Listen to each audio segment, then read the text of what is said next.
Today we'll talk about this concept of bogus virus testing. So Bill Gates claimed that the US coronavirus testing is bogus. And that's a very interesting concept. And I think let's look at it a little bit further because I think there's some validity to what he's saying.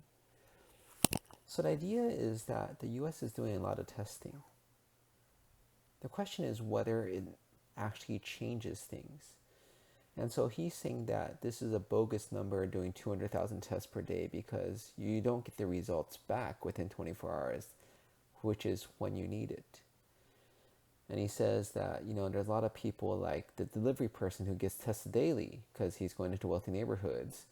But then these poor people aren't getting tested. And you don't want to miss people. I mean, there's not much you could do before they're symptomatic. But if they are symptomatic and you test them, you don't get a result back for days. I think, Anderson was saying that, 4 days. But I think realistically, sometimes it's even a week. Then what's the point if you have tests and they continue to interact with people? I think there's a few important concepts to talk about here. One is he's talking about community testing, not in a hospital. I think most hospitals have a policy where if they're testing you, say person under investigation, they just isolate them while they're waiting for the results. So it's a waste of resources in a sense, but it's less risky that way. The other thing is when you're testing, right? We're testing not really for caring whether you have it or not. Because supposedly these people are still in immunity. That means they don't really have a serious illness. Otherwise, they would be hospitalized. And we don't really have treatment for it at this point, so it's sort of a moot point whether or not they have it or not. Because we're not going to really do anything different treatment-wise because we just don't have treatment.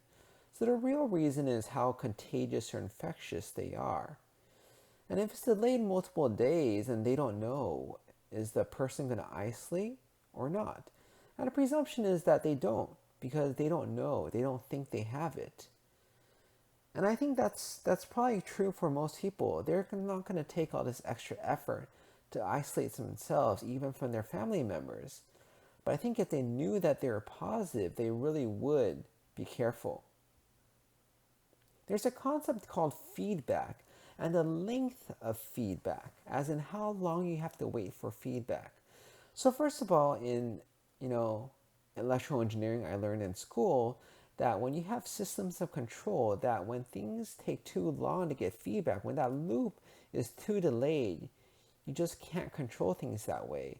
An example the professor gave was about a plane, because it takes a long time for the signal to go from the ground for your, say, remote control all the way to the plane, and sometimes you need to make decisions right away, like if it's unstable. And so it takes a long time to transmit miles and miles away, so you just can't control it remotely. And I think in general, we also learn from psychology that human beings, you have to give them feedback right away. We think we're more sophisticated than animals like dogs. But you can't scold your dog a day later and have the dog remember why he's scolded, right? You have to do it right away. And the same with human beings. You have to give them feedback right away. If it's, days later, or you have your annual feedback, you sort of forgotten what exactly you're getting feedback about anyways. And so Bill Gates is talking about the idea of testing to control infection, to control the spread.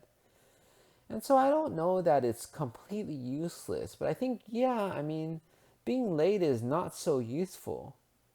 It's sort of stupid to find out a week later because you've sort of gone everywhere since a week, right? You sort of can't bear to hold it in for a week, right? I experienced this myself.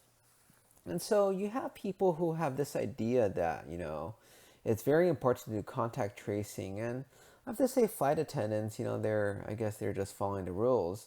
And so I was flying back from Singapore on Singapore Airlines. I mean, they're about the only ones who fly right now. So they had a direct flight to LA.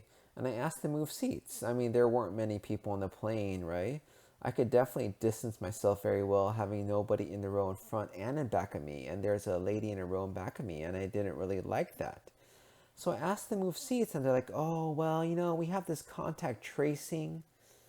You're like, there's no point in responding because they're just trying to follow their rules, but isn't it better not to get it in the first place because you're so far away from other people than to have contact tracing and to get it, right?